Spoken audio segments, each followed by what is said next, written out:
All right. One of the things that I talk a lot about on this show is that youth sports aren't about winning. They're about learning the process it takes to win and developing the tools you need to win. And you didn't know this, but I actually learned a lot of that from you, or it finally clicked when I heard an interview with you. And I want to take you back to 2019, your first or second year back at Liberty. It was the first year we won a conference championship, and we had a game that January against Lipscomb at home.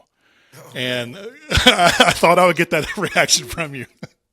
They blew the brakes off of Liberty, and it was at home. The final score was 79-59. After the game, and it wasn't that close most It of the wasn't game. that close. We were down 30 something that game. But after the game, you said something that stuck with me. You said that you and the team stopped doing the things you needed to do to win the game because you were so focused on the score of the game, because that game was for first place. Yeah. You essentially focused more on the result and getting the win than doing the things you needed to win. Can you take a minute and explain to the parents listening to this why the process and helping kids learn to love that process is so much more important than just focusing on the result? Yeah, man, John, that's a great question. And I don't know if I have all the answers on that. I think there's some psychology to it, obviously, but I'll tell you what I do know.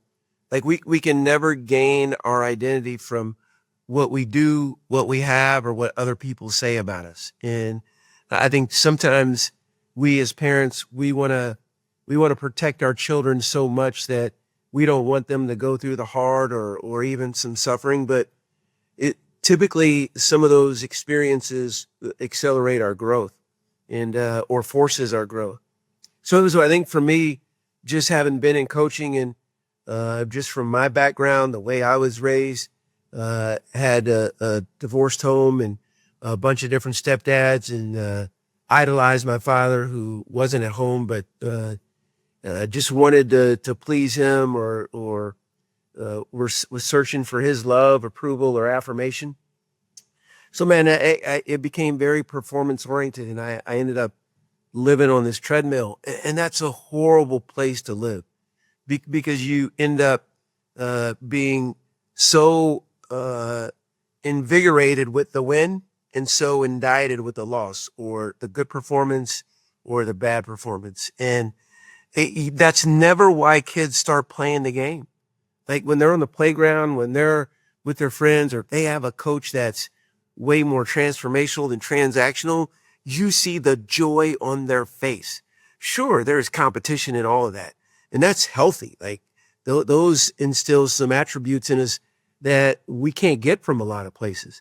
But man, oh man, when you live by what that scoreboard says or what other people say about you, I think it's a road to destruction. So again, I had to learn it the hard way. Part of it was getting to know myself better and trusting who I was in Christ Jesus and what His Word said about me.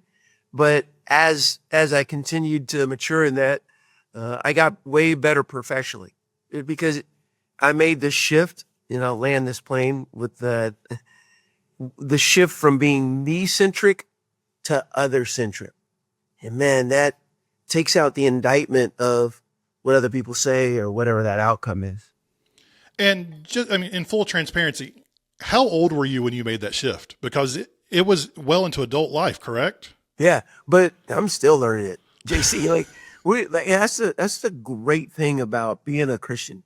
Like it's the mystery of it. Like we're not done growing until we go home to be with the Lord. So I'm way better than I used to be. But I get up every morning and I ask God, who do you say I am?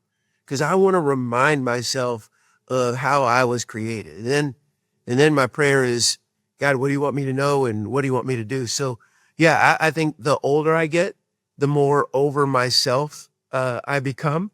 But it's easy to revert back.